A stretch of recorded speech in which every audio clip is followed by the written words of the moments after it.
வாழ்க வளமுடன். ஜெயராமன் சேத்ராமன் 2 பேர் ஃப்ரெண்ட்ஸுங்க. டெய்லி எங்கே போனாலும் ஒன்றா தான் போவாங்க. எது வந்தாலும் ஒன்றா சந்தோஷமாக பேசி ஃப்ரெண்ட்ஸாக இருந்தாங்க. ஒரு முறை பேசின்னு வரும்போது வழியில் ஒரு மரத்தாண்டு ஒரு ரூபா காயின் இருந்து பார்த்தோன்னே ஹை ஒரு ரூபா அப்படின்வோம். 2 பேரும் சேர்ந்து சொல்லுவாங்க. எனக்கு நான் தானே சொன்னேன், 2 பேரும் தானே ஒன்றா சொன்னோம் அப்படின்னு. சரி அப்போ எப்படி பாதி எடுக்க முடியாது, என்ன பண்ணுறது, எனக்கு மூஷாக தான் வேணும். சரி அப்படியா, நீ என்ன சொல்கிறதுலாம் என்ன சொல்ல, 2 பேருக்கும் சண்டை வருது. சண்டை வந்தோடனே அங்கே வந்து ஒரு பெரியவர் வருவார். பிள்ளைகளா எதுக்குப்பா 2 பேரும் சண்டை போடுறீங்க அப்படின்னா, இல்லை பெரியவரே காயின் பார்த்தோம், ஒன்று கீழே இது எடுத்தாது, அதனால எங்கள் 2 பேருக்கும் ஓணும், ஆனால் 2ஆக பிரிக்க முடியாது, என் மூஷா ஓணுன்னுவான். ஏன் பாப்போம் யார் எந்துன்னு முதல்ல பார்த்து சொன்னதுன்னா, இல்லை 2 பேருமே தான் பார்த்து சொன்னோம் அப்படின்னோம். சரி அப்படியா, நான் ஒரு வழி சொல்லட்டுமாண்ணா. சரி சொல்லுங்க. சரி அந்த ஒரு ரூபா காயின் கொடுங்க, நான் தூக்கி போடுறேன், தலை விழுந்தால் யார் தலை சொல்கிறீங்க அவங்களுக்கு அப்படின்னு. அது எப்படி, நானும் தான் தலை சொல்லுவேன்னா, 2 பேரும் ஒற்றுமை இல்லை, அதனால் நானும் தலை தான் சொல்லுவேன்மா. சரி போடுவோன்னு ஒரு முறை போடுவோம். அப்போ சேத்ராம கையில் வரும், வந்தால் அது தலை. சரி வேணா இன்னொரு போடு அப்படின்வோம் இன்னொருத்தர், ஏன்னா அவனுக்கு வரணும்ல. அவன் திருப்பி போடும்போது ஜெயராமுக்கு வரும். 2 பேருக்கு வந்தோடனே இப்போ 2 பேருக்கு வந்த விஷயம் எப்படி பெரியவரை நாங்கள் பிரிச்சுக்கிது, ஒன்றும் இல்லைப்பா, இதை வந்து மேலே தூக்கி போடுப்பாங்களா அப்படின்னும். இல்லை நான் போட மாட்டேன், அப்புறம் இதுவாகிடணும். சரி நீங்களே போடுங்க தாத்தா, பெரியவரே நீங்களே போடுங்க, 3வது வாட்டி சரியாயிடும், நான் எதுவும் வந்தாலும் ஒத்துக்கிறேன்னும். சரி ஓகேன்னும்.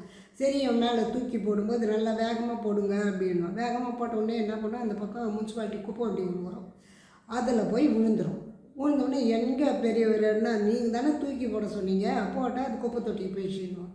ஐயோ இப்போ எனக்கு இல்லாத உனக்கு இல்லாத போயிடுச்சுனா பாதியாவது எடுத்துருக்கலாம், ஆனால் நம்மளோட காசை வந்து எவ்வளோ இதுவாக நினச்சோம், ஃப்ரெண்ட்ஷிப்பே விட்டுற அளவுக்கு சண்டை போட்டோம், இனி அது மாதிரி படக்கூடாது அப்படின்னும். அப்போ தான் இப்போ பெரியவர் சொன்னார், இது உங்களுக்குன்னு இருந்தால் வந்திருக்கான், நீங்கள் முதல்ல பாதியாக பிரிச்சிருக்கலாம், ஆனால் அதுக்கு வழி இல்லை, ஏன்னா அது உங்களுக்கு இல்லை, அதனால் உங்களுக்கு இல்லாத பொருளை தயவுசெய்து உங்களுக்குன்னு எண்ணாதீங்க.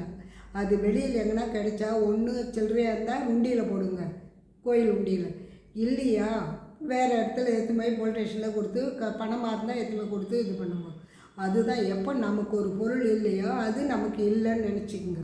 நீங்கள் அப்படி செஞ்சீங்கன்னா உங்களுக்கு தானாக வீடு தேடி வரும், இழந்ததை பெறலாம். சரி இது ஒன்று ஆயிடுச்சா. அடுத்தது இதே பணத்துக்கு பாருங்கள்.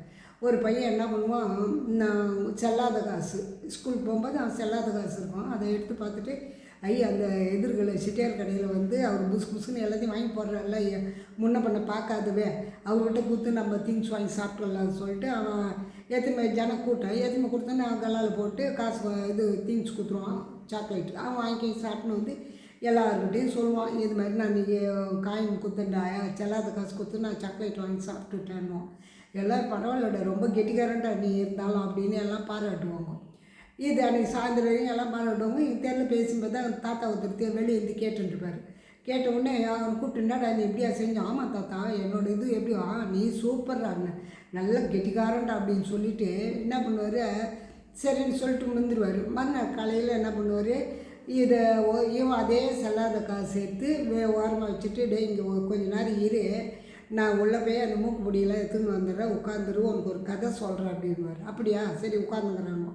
இவனுக்கு மனசு கேட்குதா, தாத்தா உள்ளே போய் பொடியெல்லாம் தாத்துக்குள்ளே பக்கத்து கடை தானே போய் செட்டியார்களில் கொடுத்துட்டு திரும்ப மிட்டாய் வாங்கிட்டு வந்துடலாம் அப்படின்னு சொல்லிட்டு அவன் ஓடுவான். போயிட்டு வாங்கி வரோம்.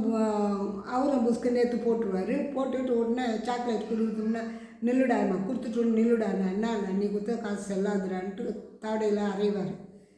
அப்போது அரைஞ்ச உடனே ஐயோன்னு வலிக்குது அப்படின்னு. அப்போ எல்லோரும் வேடிக்கை பார்த்து நேற்று இந்த பையன் தான் போட்டுக்கிறான் பொழுது, சின்ன பையனாக இருந்து இந்த இது ஏமாத்துற கேஸ் வருது மாதிரி இவங்க எப்படி தான் வளர்த்தாங்களோ அப்படின்னு சொல்லும்போது அவங்க ஒரு மாதிரி கண்ணை வீங்கி இருக்கும், முதுகு மேலே 2 தட்டத்தை அது வீங்க அழுதுங்கனே வந்து வீட்டுக்கு வருவான். என்னடா அப்படின்வார்.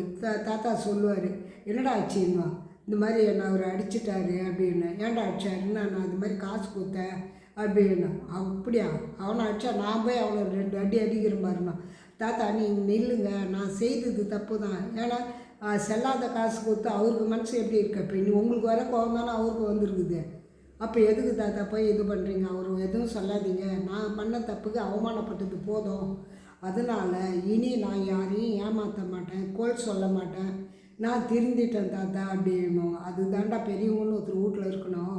நான் தான் அந்த சிட்டியார்கிட்ட போய் என் பையன் செல்லாத காசு எடுத்துன்னு வருவான், நான் 4 அரை கொடுன்னு சொன்னதே நான் தான். தாத்தா நீங்கள் சொன்னால் கூட நான் அதை கேட்டுக்க மாட்டேன். அது எப்படி நீங்கள் சுக்குமமாக அவர்கிட்ட சொல்லி என்னை புரிய வச்சுங்க.